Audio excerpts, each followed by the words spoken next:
Doug was curious to know how many versions of Black is Beautiful you've had the chance to taste. Yeah. So, in the height of Black is Beautiful, I did take a 30-day sabbatical from beer. So I would say, as far as I probably received about maybe 150 to 160 versions of it, and I probably tried about 45 to 50 of them. Is there, for whatever reason, is there maybe a couple that stood out to you for any particular reason? Yeah, I enjoyed Fremont's a lot because it was very close to the base recipe, actually very, very close to the base recipe. Another one that stood out to me was the Alchemist.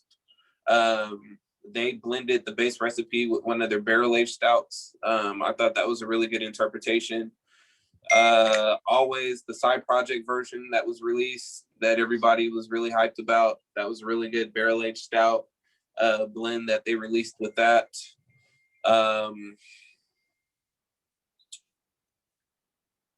The most creative for me probably would have been the Answers with the gold flakes, coffee, African cow nibs, and vanilla beans. Yeah, off the top of my head, those would probably be the ones that stood out the most. Could you share what you meant by a 30-day break? Did you do like a dry January kind of thing? Yeah, in September, it was the wife's birthday in October, and we took a trip to Hawaii. So I had to get the beach body ready, somewhat, sorta. So I took a little 30-day break from beer at that time. Was that the longest that you had gone without beer in some time? Yes, that is the longest since I've been drinking beer that I've gone without beer. Although you start brewing and then it becomes completely different. When I first got into beer, and even a few years ago, I used to only drink beer on the weekends. And then once you open a brewery, it's in your face every day. And you kind of have no choice. Yeah. What was it like to get that break? It was very refreshing, definitely. I did still enjoy one bourbon pour every Sunday. But outside of that, it was very refreshing to not have any alcohol in your system for 30 days. We had a question from Samer, who is curious about a collab that you did with Rhonda Jewels, and what it was like being on the opposite side of taking someone else's recipe and adopting it to your own efforts. Yeah, well, actually, they came up with the recipe, but we were able to alter it however we wanted to. So being in that sense, I'm a huge Rhonda Jewels fan. My brother's a huge LP fan. So being said that, like, when they reached out, it was a no-brainer to want to participate. I'm not so much the gamer anymore that I used to be when I was younger. So I don't typically, I think within the last year, I've turned on my PlayStation maybe 5 times, 6 times.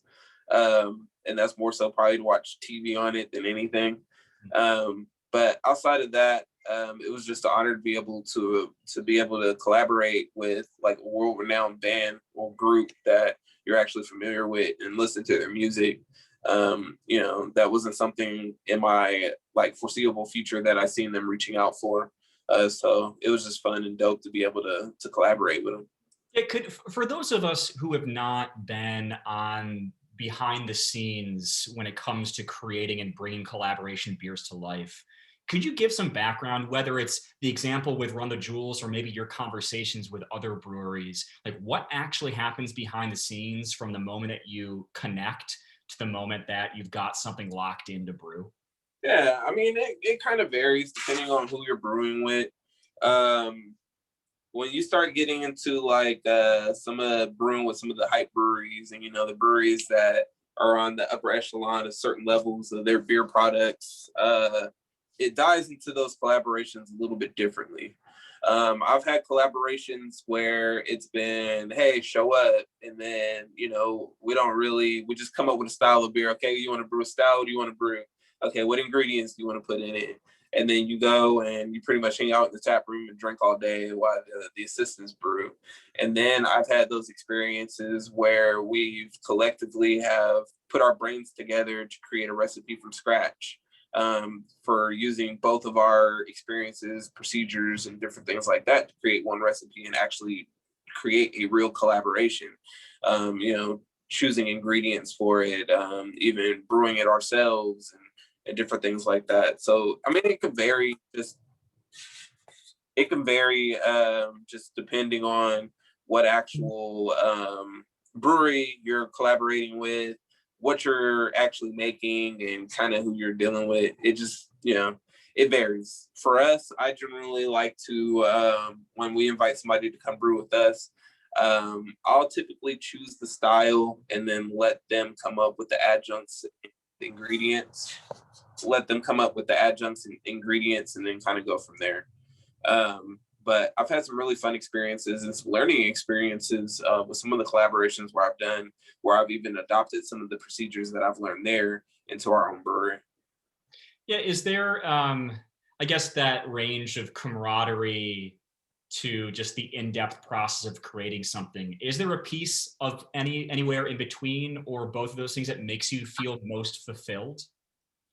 I think the most fulfilling is when there's actually some effort within that collaboration and you're actually sharing processes and procedures. I think those are always the kind of the best experiences because they're learning points for both breweries, and you tend to take a lot more away from it. And then you also end up typically with a better finished product as well. Jess was curious to know of the many breweries and businesses that have signed up to be a part of the Black is Beautiful initiative, if there were any in particular that you were most excited to see to become a part of it. I was excited about everybody that involved themselves, but to see some of the old school breweries involve themselves, you got Russian River, The Alchemist, Stone, some of these larger breweries that you typically wouldn't think would go ahead and devote so much time into the initiative. I mean, you look at Stone donated $52,000 towards the organization that they chose. I mean, so to see those numbers from some of those breweries, or Jägermeister reaching out and wanting to participate and make matching donations for their brands that they collaborate with. I mean, to see those different type of things is just crazy. So definitely so. I would definitely say probably Russian River, Stone, and some of the older school breweries that participated. I'll do a reminder. If anybody wants to ask a question, please feel free. You can direct message me. You can put it in the chat. Jerry, okay, sorry, he had a question. I'll give you a moment, Jerry. In the meantime, one of the things I was curious about, Marcus, both from something I wanted to know about, and then I think we'll have a question from Kate Bernat as well to maybe follow up on that. You've talked about Black is Beautiful so much over the last year. Is there a beer in your brewery's portfolio that excites you most that people aren't asking you about? Well, we've always kind of been known for our stout, so I can't really say that. Our West Coast IPA, which is my favorite beer on tap, is actually the #1 selling IPA in San Antonio. Probably I would say the one that gets the most slack that is actually a really great beer is our Blonde Ale, which is Malterial Girl, which we had to fight for that name when we first opened because Madonna had reached out to us, possibly trying to sue us for using it. So we came to agreements that she would let us use that name without any of her likeness. And hey, that's fine. It was never about her anyway. But I would say just the evolution of that beer, it went from being a dry hop blonde to just a straight blonde, to even some more adjustments in the recipe, to where it's just a great, just nice, crisp, malt forward blonde. So I think, once people rediscover that beer, they'll be a little more excited about it locally for sure. So the extension of that question from Kate, after spending, almost a full year talking about Black is Beautiful so much, is there something that you feel passionate about that you'd like to talk about more that's happening in your life or at the brewery? No, not at the time. I mean, it's at this point, even though I've been talking a lot about Black is Beautiful, I've had a lot of personal accolades as well. even outside of Black is Beautiful, just generally just for the beer that we're doing as well. So as far as that goes, I don't think anything else in that sense needs to be highlighted. I mean, I just filmed a tutorial on how to brew stouts with craft beer and brewing that will be available soon for people to purchase and learn how to brew, great stouts. So being said that, it covers some of the things dealing with Black is Beautiful, but it wasn't about Black is Beautiful. So I think people, it's pretty much I would say a 65-35 split as far as like the Black is Beautiful and just the overall brand of Weather Souls and what we have going on. We have a pretty extensive barrel age program, and we've been coming out with some really good stuff lately. So I've noticed that that's been getting a lot of attention, dealing with our consumers and stuff like that. So more than likely going into the next year or so, that's going to be more so the highlight. We have some really good stuff coming out soon. I'm going to ask you about one of those small sliver of things that is not related, because we're talking, it's very timely, Texas reopening fully this week.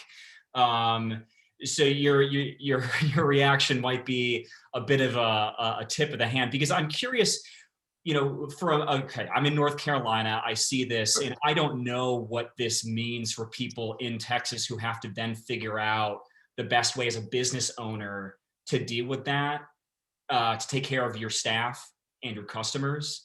So for those maybe who hadn't followed, Greg Abbott, the governor, announced that Texas was going to fully reopen, rescinded the mask mandate. Could you maybe just share what is happening with you and your team when this is announced, what you then have to consider as a business owner? For me, I'm not taking my mask off. I unfortunately had got COVID in December from a relative who came to visit, actually. And that was the first time that I had let anybody in my house since March of last year. And they came to visit in December, and I ended up catching COVID. So being said that, I'm very cautious as far as my staff goes, because I was lucky none of them contracted it or anything like that. So for us, we're still going to mask up. And honestly, I still expect for customers to mask up. Now, I also come to the sense I don't want to be combative in the sense, because, the state is opening up. So I think our best option is probably going to be having disposable masks available for customers to put on, walk to their tables if they don't have one, and then, hey, put it on, and then you can do what you want when you leave. But just for the safety of myself, my staff, my family, our staff's family, we definitely want to maintain wearing masks. What happens after that announcement is made? So I guess this is still like a behind the scenes logistics thing. So that's announced, and then ultimately that means that you and your team have to figure out what you're going to do to make sure that you're keeping yourselves and your customers safe. What happens next in terms of conversations and what you need to figure out? Yeah, we'll be actually having our Monday meeting where we'll actually be coming up with a plan as far as how to treat this and make sure that everybody is safe. My business partner is currently out of town, so I have had pretty much all the staff relate to me that very strongly that we need to keep masks. I'm in total agreement of it. So it's just a matter of trying to maintain that without trying to infuriate anybody as well. We've got a question, I think it was from Chad, who wanted to know about, this is going back to Black is Beautiful. He's curious about the donation collection process. I know we kind of talked about this a little bit at the beginning, so maybe this is just an extension of that, where, so as you're reaching out, you said you had already contacted about 400 businesses so far. What happens after the fact? So they've made the beer, presumably you've reached out to figure out, okay, so what did you do? How much are you sharing, or where is it going? What's happening behind the scenes for you? Yeah, so at this point, I'm pretty much collectively taking that data. Once I'm able to actually get a big enough number, then we'll go ahead and release those numbers publicly, kind of give the consumers and breweries some information about the impact that they've made. I think because of the hype that Black is Beautiful has had, that's a very important aspect of it, to get this information out here, because it's only going to help the initiative grow from there. I think once people actually see the amount of money that has been moved through this initiative, they're going to be amazed. I mean, you look at the brewing industry and just the amount of people that have involved themselves in the donation. I can't think of any point in history where we've seen a service industry rally behind social justice reform in the way that the brewing industry has for Black is Beautiful. So I'm just excited to get a real number to share with consumers when the time comes, because it's going to be some exciting stuff. Yeah, the number you had shared at the beginning was 1.7 million is what you had estimated. Just to be clear, like it will be millions before all is said and done. So that is very encouraging. Jerry, you had a question. If you wanted to chime in, please feel free to mic up and ask Marcus. Hey, Marcus. So, I want to thank you for doing this, Sam? And I'm good, man. I just want to thanks again. I mean, we caught you kind of early for you to jump on Share a Pint when it was the very end of June last year, and you were pretty gracious with your time. So I haven't lived down that way and know you and everything. I don't know how many people in the group were aware that you guys really stepped up to, again, serve your community when the power outages and everything hit down there. I mean, you were involved with giving clean drinking water and helping people out. And I just thought maybe you could talk a little bit about that and the impact on the community, how that was received, things like that for people that weren't familiar. Yeah, definitely. So we were very heavily impacted by the huge storm that happened in Texas. Personally, at our house, we didn't have power for 3 days. We did have access to water, but it was pretty rough. And actually, most of the credit for the clean water thing goes to Dustin from Roadmap Brewing. So that was actually something that I'd seen him post originally on Facebook. And I was like, you know what? And I contacted him. I was like, man, Dustin, that's a great idea. I was like, I literally have an 80-barrel tank of cold water, of RO water that's been sitting there since last week. I'm not going in the entire week, so I'm not brewing anything. It's just sitting there. So I contacted my sales rep about it, contacted my business partner, and basically I drove. It took me, so normally my drive to the brewery is 22 minutes. In this storm, it took me 1 hour and 45 minutes to reach the brewery.